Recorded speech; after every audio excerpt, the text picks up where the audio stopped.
1975లో emergency విధించిన ఇందిరాగాంధీ తన ప్రత్యర్థులైన వేరే ప్రతిపక్ష పార్టీ నాయకులను పట్టుకొని అరెస్టు చేసి జైల్లో పెట్టారు. కానీ ఇప్పుడు ఉన్న ఈ అప్రకటిత కాలంలో బీజేపీ ప్రభుత్వం మోదీ అమిత్ షాలు ప్రజలను పట్టుకొని కాల్చి చంపుతూ ఎన్కౌంటర్ పేరు మీద కథలు అల్లుతున్నారు. ఆ రోజుల్లో రాజ్యం తీసుకొచ్చిన టాడా ఫోటో చట్టాలు సైతం ప్రజలను కాల్చి చంపింది. కానీ ఇంత ఘోరంగా కాదు చెప్తున్నారు నారాయణరావు సిఎంసి. 2002లో ఉపా వచ్చింది. తర్వాత మనకు 2004 నుంచి ఉపా మన మీద ఆధిపత్యం చెలాయిస్తుంది. అసలు చాలా మంది చంపేస్తుంది కూడా.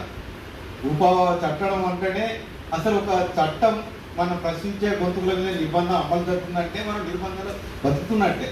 ఎందుకు ఇప్పుడు వరవరావు మహారాష్ట్ర ఇన్స్పెక్ట్ రాలేకపోతున్నాడు. ఈవెన్ ప్రొఫెసర్ ఆనంద్ కూడా జైలు జీవితం గడిపిండు. ఫాదర్ స్టాన్ స్వామి అయితే ఒక ఫాదరు ఆదివాసీ హక్కుల కోసం నిరంతరం శ్రమిస్తూ అతన్ని కూడా కేవలం 85 ఏళ్ళ వయసున్న అతన్ని సిప్పర్ అడిగితే కూడా కోర్టు జైలు అధికారులు ఇవ్వకుండా అతన్ని చంపేసినాయి.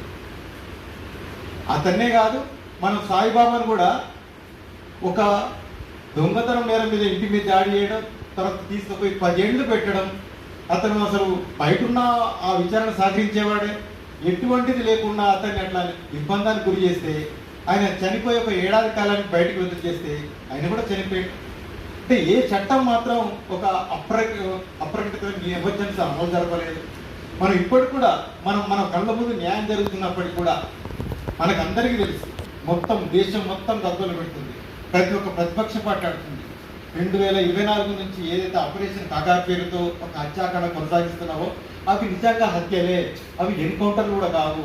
ఎందుకంటే నువ్వు లక్షలాది బలగాలను తిప్పినావు, గ్రామాలు చుట్టుముట్టినప్పుడల్లా 20,000 15,000 ఆ గ్రామస్తులు ఒక గ్రామంలో ఏముంటాయి, మహా అయితే 10 ఇళ్ళు 60 మంది జనం. 60 మంది జనం దగ్గరికి 15,000 మంది పోలీసులు చుట్టుముడితే ఆ మహిళల పరిస్థితి ఏంటి, ఆ అమ్మాయిల పరిస్థితి ఏంటి, ఆ వాళ్ళ పరిస్థితి పారిపోతుంటే వాళ్ళని పట్టుకొచ్చి డ్రెస్ తోటి చంపేస్తున్నాం. ఎక్కడ ఎమర్జెన్సీ లేకుండా ఎక్కడున్నాం మనం? ఇప్పుడు మనం 50 ఏళ్ళది మనం మాట్లాడుతున్నాం. నిన్న వెంకయ్యనాయుడు కూడా రాసిండు ఇందిరాగాంధీ ఎమర్జెన్సీ అని. కానీ ఇందిరాగాంధీ ఎమర్జెన్సీ ఏమో కానీ 20 ఏళ్ళు ప్రకటించిండ్రు, చేసిండ్రు. అప్పుడు కూడా గిరాయిపల్లి ఎన్కౌంటర్ అయింది, స్నేహలత ఎన్కౌంటర్ అయింది, రాజన్ ఎన్కౌంటర్ అయింది. ఇవన్నీ మన కళ్ళు ముందరే ఉన్నాయి. ఏవి కూడా మినహాయింపులు లేకుండా ఉన్నాయి. 1,00,000కు పైగా అందరిని అరెస్ట్ చేసిండ్రు. పత్తిపాటి వెంకటేశ్వరు మన ప్రధాన కార్యదర్శి అతన్ని కూడా అరెస్ట్ చేసిండ్రు. అప్పుడు కరుణాబ్రాన్ని నిర్వహించడం మాత్రం చాలా మహత్తరమైనది, చాలా మందిని తీసుకురాగలిగింది. వీటన్నిట్లలో మనం చూస్తే మనం ఒక చట్టం రావడం, నిర్బంధాన్ని అప్లై చేయడం, అది మొన్నటి వరకు 2024 వరకు ఆ మేరకు జరిగింది. కానీ ఇప్పుడు ఏంటంటే చంపేస్తాం, నిర్మూలిస్తాం అనేది ఎమర్జెన్సీకి అవసరం లేదు, ప్రకటించాల్సిన అవసరం లేదు. మేము చంపేస్తామని చెప్తున్నాం. మరి రాజ్యాంగం వాళ్ళకి ఎట్లా హక్కులు ఇచ్చింది, ఎట్లా అధికారం ఇచ్చింది అనేది మనం ఎవరు ప్రశ్నించడానికి పరిస్థితిలో ఉన్నాం. ఎంతమంది అసలు నువ్వు ఎట్లా నిర్మూలిస్తావు, ఎట్లా హత్య చేస్తావు, అది కూడా ఒక రాజకీయ పార్టీ అంటున్నాం కదా. వాళ్ళు ఏంది ప్రజాస్వామ్య వ్యవస్థల విప్లవంలోంచి వాళ్ళు సాయుధ పోరాటాన్ని ఎన్నుకున్నారు.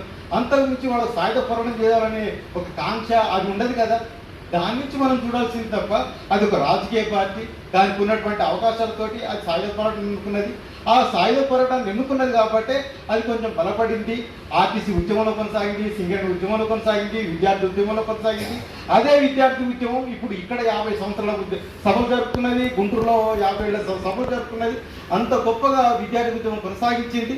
అటు దాని సందర్భంగా రైతు కూలి సంఘం సభలు కూడా 1990లో వరంగల్లో 15 లక్షల మందితోటి వరంగల్లో సభలు జరిపిండ్రు. రైతు కూలి సంఘం కావచ్చు. ఎప్పుడైతే ఆ ఉద్యమాలు బలపడ్డ దగ్గర ఆత్మహత్యలు లేవు, కానీ ఉద్యమాలు వీక్ అవుతున్న దగ్గర రైతు ఆత్మహత్యలు విపరీతంగా పెరుగుతున్నాయి. వాళ్ళకు ఒక సపోర్ట్ లేక అంతేందుకు ఒక 10 ఏళ్ల కాలం లెక్క తీస్తే 16,000 విద్యార్థులు ఆత్మహత్యలు చేస్తున్నారు. ఎక్కడ ఏ ఆత్మహత్యలు ఆగడం లేదు. ముఖ్యంగా బీజేపీ ప్రభుత్వం వచ్చిన కంచి విద్యార్థులు, కార్మికులు, కర్షకులు అందరూ కూడా ఆత్మహత్యలు చేసుకుంటారు. అసలు ఏది ఒక జీవించే హక్కు కాపాడలేని స్థితిలో ఎమర్జెన్సీ అమలు కాక ఇంకేమనుకోవచ్చు. మనం ఈ 50 ఏళ్ళుగా మనం పునరుద్ధరణ చేస్తున్నామే తప్ప ఇందిరాగాంధీని అమలు చేసిన ఈ నిర్బంధం ముందు ఈ నిర్బంధం అసలు ఎందుకు పని చేయదు? ఇప్పుడు అమలవుతున్న నిర్బంధంలో మన దేశంలోనే ఒక బస్తా ప్రాంతాన్ని కేరళ అంత ఉన్న ప్రాంతాన్ని ఒక నిషేధ ప్రాంతంగా మార్చింది. అక్కడికి మేధావులు పోలేరు, జర్నలిస్టులు పోలేరు, ఒక హక్కుల సంఘాలు పోలేవు. అక్కడ ఏం జరుగుతుందో తెలియదు. ఎందుకంటే మనం అందరం కూడా మధుసూదన్ రాజు నుంచి లేదా రాజన్ నుంచి అన్ని ఎన్కౌంటర్ బుట్టకమని చెప్తున్నాం, దిశ ఎన్కౌంటర్ బుట్టకమని చెప్తున్నాం. అంతేందుకు బాసుగూడలో 2012లో జరిగిన బాసుగూడ ఎన్కౌంటర్లో 17 మంది చచ్చిపోతే అందులో 5 మైనర్లు ఉన్నారు. దాని మీద సుప్రీంకోర్టు ఏకే అగర్వాల్ అని సింగిల్ జడ్జి కమిషన్ పెడితే అది కూడా బుట్టకం ఎన్కౌంటర్ ఇచ్చింది. ఇట్లా బుట్టకం ఎన్కౌంటర్ పెడితే చంపారంటే నీకు ఎక్కడి? కనీసం బుట్టకం ఎన్కౌంటర్తో చంపినావు కదా, చంపిన వాళ్ళకి శిక్ష ఉండాలి కదా. ఇది రాజ్యాంగం కదా, ప్రజాస్వామ్యం కదా, న్యాయ వ్యవస్థ ఉంది కదా. ఇవన్నీ లేకుండా చంపుకుంటా పోతానంటే అసలు నువ్వు చంపేస్తావు, శవాలు ఇస్తావు, లేకపోతే లేదు కాల్ చేస్తావు. ఇప్పటికు మనం గాజాలలో శవాలు తెచ్చుకున్నాం, అక్కడికి 10 శవాలు ఉన్నాయని చెప్పి మాట్లాడుతున్నారు. శవాలు తెచ్చుకున్నాం అంటే 10 శవాలకు అడ్రస్ ఎక్కడి? కర్రగుట్టలో మే 12 నాడు జరిగిన కర్రగుట్ట ఆపరేషన్ బ్లాక్ ఫారెస్ట్ అని పేరు పెట్టింది. ఆపరేషన్ కాగారులో భాగమే కరెక్ట్ 21 నుంచి జూన్ 11 వరకు మే 20 రోజుల ఆపరేషన్. అందులో 22 మందిని చంపేసిండ్రు. అందులో చందు అనే మావోయిస్ట్ డాక్టర్ ఉండే. ఆ శవాన్ని ఎత్తుకురావడానికి వాళ్ళ తండ్రి వాళ్ళ అన్న వెతికేదని ఆయన చేతి మీద ఉన్న పుట్టుమచ్చ ద్వారా ఆ డాక్టర్ చందు శవాన్ని తీసుకొని రావాల్సింది. అసలు ఒక గంట సేపు ఇంటికాడ పెట్టుకోలేకపోయారు, అంత డికంపోజ్ అయిపోయింది. ఏ ఎమర్జెన్సీ గురించి మాట్లాడుతున్నారు? ఇందిరాగాంధీ ఎమర్జెన్సా, మోడీ ఎమర్జెన్సా? అంటే రాజ్యాంగం ఉందా, ప్రజాస్వామ్యం ఉందా? మనం ఇంకా భ్రమల్లో బతుకుతున్నామా? నిజంగా హక్కుల సంఘాలు కూడా అడుగుపెట్టనీయకుండా 50 సంవత్సరాలుగా మాతో పాటు పీసీలు కావచ్చు, సిడిఆర్ఓ కావచ్చు, ఎన్ని హక్కుల సంఘాలు, అన్ని హక్కుల సంఘాలు ఏవైతే రాజ్యాంగ మీద ఈ నిజ నిర్ధారణ చేసి ఆ నిజ నిర్ధారణ రిపోర్టులు ప్రజలకు, ఐక్యరాజ్య సమితికి అన్నిటికీ పంపించి అసలు దేశంలో ఏం జరుగుతుంది, నిజంగా ప్రాథమిక హక్కులు అమలవుతున్నాయా, రాజ్యాంగం అమలవుతుందా, మనం మాట్లాడదాం, గొంతెత్తుదాం, ప్రజలకు గొంతు లేని దగ్గర గొంతులుగా ఉందామని చెప్పి పౌరత్వ సంఘాలు చేస్తున్న ప్రయత్నాలు ఎందుకు ముందుకు రానియట్లేదు? ఎందుకు నిజమైన ఎన్కౌంటర్లు అయితే ఏ ఒక్క ఎన్కౌంటర్ మీద ఇంతవరకు నిజ నిర్ధారణ చేయలేదు? కూడా ప్రయత్నం చేసిన పోదామని పోతే 16 మంది మమ్మల్ని అశ్వారపేట పోలీస్ స్టేషన్లో బంధిస్తే ఇక్కడ ప్రజలందరూ మాట్లాడితే అక్కడి నుంచి మమ్మల్ని భద్రాచలం రిటర్న్ పంపించేసారు. కూడా ఎన్కౌంటర్ చేయలేకపోయినాం. ఒక్క చెల్పాక ఎన్కౌంటర్ మాత్రం మమ్మల్ని నిర్ధారణ చేయనిచ్చారు. చెల్పాక ఎన్కౌంటర్ ఏంది? వాళ్ళు పక్కనే డేరా వేసుకుని ఉన్నారు. డేరాలో వాళ్ళు భోజనం కోసం పెడితే భోజనంలో విషాహారం తీసుకొని వచ్చిండ్రు. విషారం తిన్న వ్యక్తులు కథం పడిపోతుంటే వాళ్ళు విషారం తిన్నామని చెప్పి ఇది మనకేం అవుతుందని చెప్పి వాళ్ళు పారిపోయే ప్రయత్నంలో వాళ్ళు దాకొచ్చినాక వాళ్ళ దగ్గరికి వస్తే వాళ్ళు పట్టుకున్నారు. బాగులోనే వాళ్ళు AK-47 ఉన్నాయి, వాళ్ళ దగ్గర SLRలు ఉన్నాయి, కార్బన్లు ఉన్నాయి, అన్ని గన్లు వాళ్ళు చెప్పారు. అవన్నీ ఉన్నాయి. అందరు సీనియర్ నాయకులు వాళ్ళందరినీ కూడా వాకులోనే కొట్టి మొత్తం అంత కొట్టి చంపారు. ఆ శవాలను అంటే మనకు డిసెంబర్ 1st మనకు తెలిసింది, కానీ ఆ శవాలు ఇంటికి తెచ్చుకున్నాక చూస్తే ఇంటి దగ్గర పెట్టుకోలేని పరిస్థితి. అప్పటికే డికంపోజ్ అయిపోయింది. ఎందుకు? ఒక పక్కనేమో శవాలు పిల్లిపోయేటట్టు ఇంకోటి చేయడం. నంబాల కేశవరావు లాంటి వాళ్ళ అయితే శవాలు ఇవ్వమా అని చెప్పేటట్టుగా వాళ్ళే తగలబెట్టే అదేం వాళ్ళ రైట్. ఏ ప్రజాస్వామ్యంలో మాట్లాడుతున్నాం? ఏ రాజ్యాంగం గురించి మాట్లాడుతున్నాం? ఇన్ని న్యాయస్థానాలు ఉన్నాయి, ఇన్ని న్యాయ కళాశాలలు ఉన్నాయి, ఇన్ని చేస్తున్నారు. మరి ఏ రాజ్యాంగం అమలవుతుంది? మనందరం మాట్లాడాలి కదా. మన గొంతెత్తకపోతే రేపు పొద్దున ఈ ప్రజాస్వామ్యం అమలవుతుందా, అరాచకం అమలవుతుందా? రేపు పొద్దున మనం ఏమైనా రైట్ల గురించి మాట్లాడగలుగుతాం? అంటే తానే చంపుతాడు, తానే చంపిన డిక్లేర్ చేస్తాడు, శవాన్ని ఇస్తాడు, తానే దగ్గర పెడతాడు. ఏంది ఇది? ప్రభుత్వమా లేకపోతే అసలు రాజ్యాంగం లేదా మనకు? తన ఎన్నికల రాజ్యాంగం ఉంటుంది. అందరూ ఓటేయాలి, ఓటేయడం కోసం ఓటేయకపోతే చంపేస్తామని చెప్పి బెదిరింపులు చేస్తారు. రాజ్యాంగం ప్రకారం అదంటారు. కానీ ఓటేసిన వాటికి ప్రశ్నించే హక్కు ఉంటుందని ఎందుకు గుర్తించారు? మనందరూ ఉన్నారు, ఇన్ని రాష్ట్రాలు ఉన్నాయి, ఇన్ని హైకోర్టులు ఉన్నాయి. మరి మధ్య భారతంలో కూడా ఇంత మానవ నరసంహారం జరుగుతుంది, హననం జరుగుతుంది. అది ఇది అన్ని సంఘాలు మాట్లాడుతున్నారు, మేధావులు మాట్లాడుతున్నారు, నరసంహారం జరుగుతుంది కదా. మరి ఎక్కడ ఆపాలి? ఆపే శక్తి మన దగ్గర నుంచి ఎక్కడున్నది? మరి ఆ ప్రయత్నం చేయాలి కదా. జస్టిస్ చంద్రకుమార్ లాంటి వాళ్ళు చర్చల ప్రయత్నం చేస్తున్నారు. ఆ ప్రయత్నాన్ని కూడా లాస్ట్కి ఎవరైతే లాస్ట్ టైం 2004లో చర్చలకు వచ్చిన ప్రతినిధులు ఎవరైతే ఉన్నారో, సుధాకర్ కావచ్చు, గాజలరావు కావచ్చు, చేతి నిండా దొరికితే వాళ్ళని సజీవంగా ఉంచకుండా వాళ్ళని స్వీకరించబెట్టి కాల్చడం లేదు. అసలు గాజలరావు శవాన్ని చూస్తే మనం నోట్ల నుంచి పురుగులు వస్తుంది.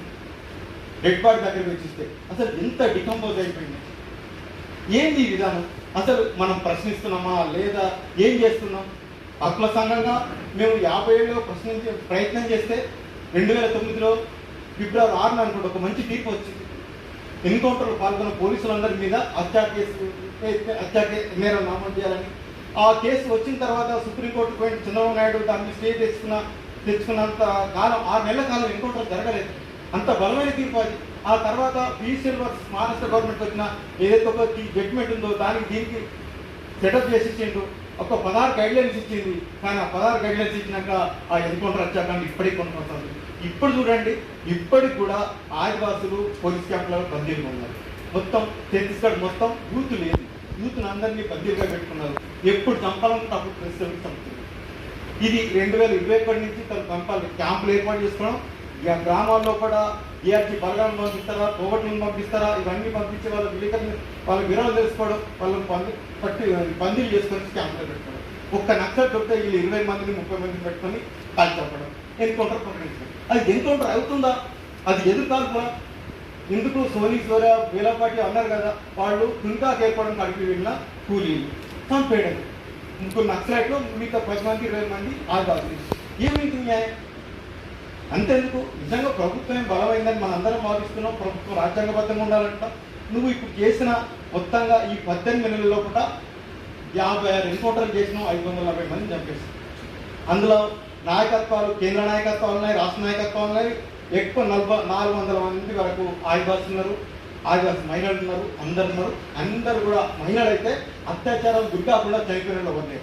ఈ స్థితి అక్కడ కొనసాగుతుంటే నిజంగా ప్రభుత్వం నిజంగా నువ్వు కోవట్లను ఏర్పరచుకోవచ్చా? నీల్సో నువ్వు చంపేసినా అని అంటారు కదా, నీల్సో కోవట్టు కాదా?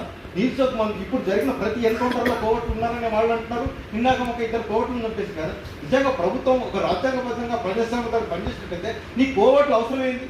నీ దగ్గర శక్తి ఉంది కదా, నువ్వు అమెరికాకి సలహా ఇస్తావు, పాకిస్తాన్తో యుద్ధం చేసి విజయం సాధిస్తావు.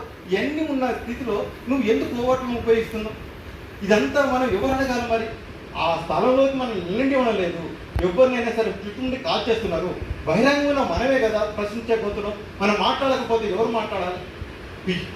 ఈసీలో ప్రయత్నం చేస్తుంది, అది కూడా కానిస్తలేదు. 1-2 ఎన్కౌంటర్ల కోసం ప్రయత్నం చేసేందుకు లాస్ట్కి అంతకుముందు ఈ ఆదివాసీ ప్రాంతాల్లో కూడా ఒక 35 ఆదివాసీ సంఘాలు ఉండి ఖచ్చితంగా ఒక మూలవాసి బచావ్ మంచాన్ని ఏర్పాటు చేస్తున్నారు.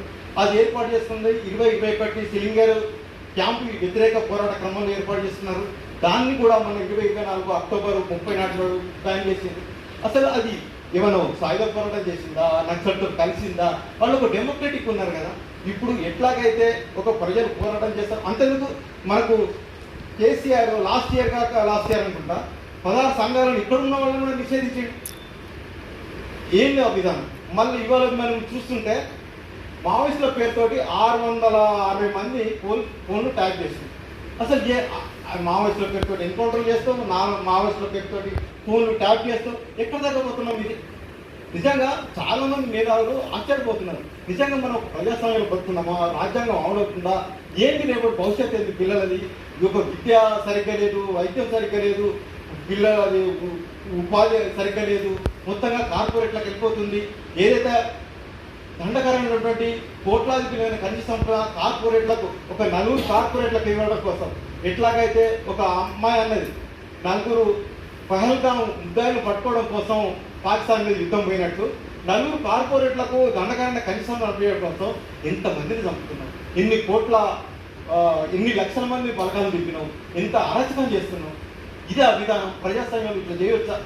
ప్రజాస్వామ్యం రాజ్యాంగం ఉన్న దగ్గర ఏం మాట్లాడాలి? అమిత్ షా అంటాడు, నేను వర్షాకాలం కూడా విజయ్ మాట్లాడి వర్షాకాలం కూడా విడిచిపెట్టు. వర్షాకాలం కాదు, ఏ కాలం కాదు. అసలు నిన్ను మావోయిస్టులు అంతా చెప్పే అధికారం నీకు ఎక్కడిది?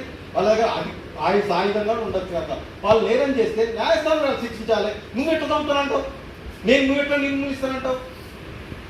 ఇది కరెక్ట్ అవుతా?